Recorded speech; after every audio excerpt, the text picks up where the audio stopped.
আমার স্বামীর নাম বাবুল বলি। হ্যাঁ, রামুতে বসে হ্যাঁ বন্ধু, কবে দিনের বন্ধু আমরা জানি না।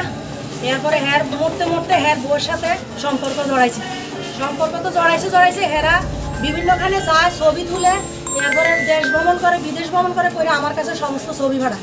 এরপরে আমি যদি এটার জন্য ডাক দোয়া দিই, তাই আমার স্বামীর শিখেতে আমার মাইদুর করতো। আমার স্বামী আমার বাড়িতে মাইদুর করে, আমার পাড়ার লোকে সব সময় দেখে 4টার সময় আমার বাড়ি থেকে যায়।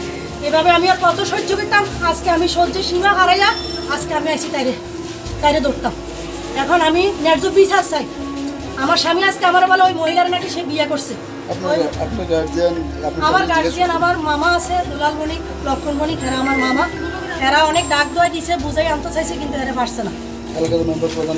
হ্যাঁ, সবাইরে জানাইছে, সবাই জানিয়েছে। রামবণিক কিভাবে মারা গেছে? হ্যাঁ, রামবণিক কিভাবে মারা গেছে সেটা তো আর আমি জানি না। গাড়ি অ্যাক্সিডেন্টে মারা গেছে। আমরা শুনছিলাম রামবণিক মারার আগে মদ্যপানে দুজনে একসাথে মদ্যপান করছে। আমি তো জানি না, আমি বাড়িতে ছিলাম, আমি দোকানে তো গেছি না। এখন আমিও শুনছি রামুদেব আমাদের দোকানে গেছে, গল্প করছে, আয়া করছে। এরপর আমি জানি না কিভাবে মারা গেছে। রামুর ওয়াইফের নাম কি? রামুর ওয়াইফের নাম হচ্ছে অসীমা দেব। কি করে? হ্যাঁ, এখানে পার্লার আছে, বক্সনগর পার্লার আছে।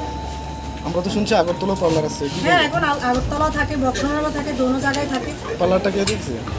পার্লারটা কে দিচ্ছে সেটা তো আমি জানি না। পার্লারের আড়ালে কোনো কিছু হয়নি এমন কোনো আপনারা জানেন না? সেটা তো আমি জানি না। আপনার নাম কি? আমার নাম মিতা বলে। আমি যতটুকু দেখছি, যতটুকু আমার কাছে প্রমাণ আছে হেদের, অতটুকু আমি আপনাদের কাছে দিতে পারবো। কি প্রমাণ আছে আপনার কাছে? এরা যে হোটেলে আসিল, এরপরে এরা এখানে সেখানে ঘুরছে, প্রয়াগরাজ কুম্ভমেলা ডুব দিছে, ওইখানে ছবি আছে। হ্যাঁ, এগুলো আছে, আমি এগুলো আপনাদের কাছে দিতে পারবো। প্রয়াগরাজ তো ভালো জায়গা, ওইখানে ভালো জায়গা। হ্যাঁ, ভালো জায়গায়। আজকে কোনো কিছু অসংলগ্ন অবস্থায় এমন কোনো কিছু পাইছেন? হ্যাঁ, না, আমি পাইছি না।